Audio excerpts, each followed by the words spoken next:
Well, the onslaught of electronic communications and data storage present businesses and their attorneys with significant challenges, from data management to privacy concerns. But when faced with litigation, those challenges become infinitely more risky and complex. Jonathan Scott is an attorney with the law firm of Scott in Dallas, and he's also an expert on electronic discovery. He'll also be one of our featured speakers at the CLLA's Chicago Spring Meeting and National Convention on Thursday, April 29th, and he's joining us today. Thanks very much for being with us, Jonathan. Thank you, Oliver.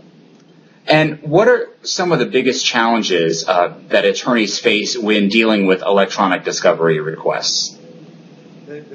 There's a number of them. The largest issue is that the courts have an expectation that the attorney is going to be an expert, not only with regard to the legal issues, but also with regard to the IT issues. And the expectation is that the attorney is going to be personally involved in all aspects of the client's fulfillment of their obligations with regard to e-discovery. One of the challenges is understanding the universe of devices that are out there that the client has that has potentially relevant information. The second challenge is interpreting the discovery demands and making sure that you don't wind up in a squabble with the adversary counsel over what they meant and whether or not you complied. And the third big challenge is the expense of collecting, preserving, and reviewing and producing the information. Well, Jonathan, how can attorneys help their clients deal with electronic data in advance of entering into litigation? It seems like a lot of the challenges really are present themselves in situations where the data has not been properly managed on the front end. And what can attorneys do to help their clients do a better job in that respect? In that regard, the starting point is for attorneys to work with their clients to make sure that they have adopted a written document retention policy that is reasonable and compliant. Because when issues come up in court later on about whether or not the client was negligent or properly carried out their responsibilities to preserve evidence, it helps to have that in place. The second thing is to understand work with the client to understand whether there are gaps between the manner in which the information is stored and the kinds of demands that are likely to be made in lawsuits against that client. A lot of times clients have systems to operate their business where they're storing electronic information, not with the intention and not with a design to be used for litigation. And a lot of times there's a gap between the two, and that creates all kinds of issues. And a lot of expense, I would imagine, as well, because of the volume of the data and then the complexities of having to manage it.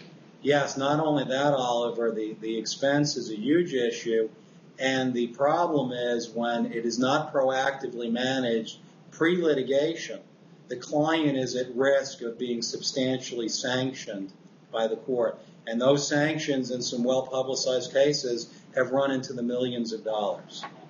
Well, you bring up some of the case history. What are some of the trends that you're seeing in some of these cases involving electronic discovery?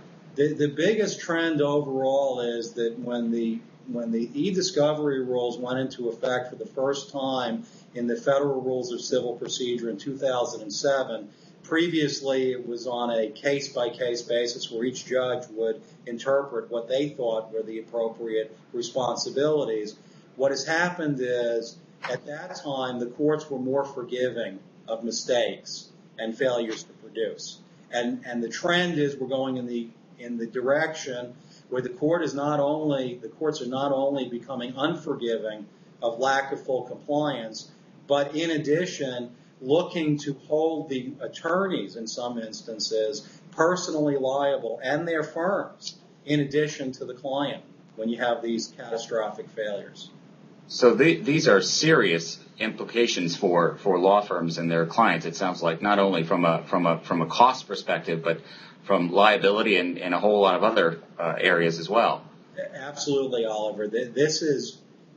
These are potentially, if e-discovery is mishandled, you can lose a case that you should win. Well, it sounds like it's something our members really need to be focused on and pay attention to, and we appreciate you joining us. And just a reminder that Jonathan's educational session on electronic discovery is going to be on Thursday, April 29th at 9 a.m., so make plans to be at the convention early and hear from him and learn a lot more about electronic discovery and what it means for you and your clients.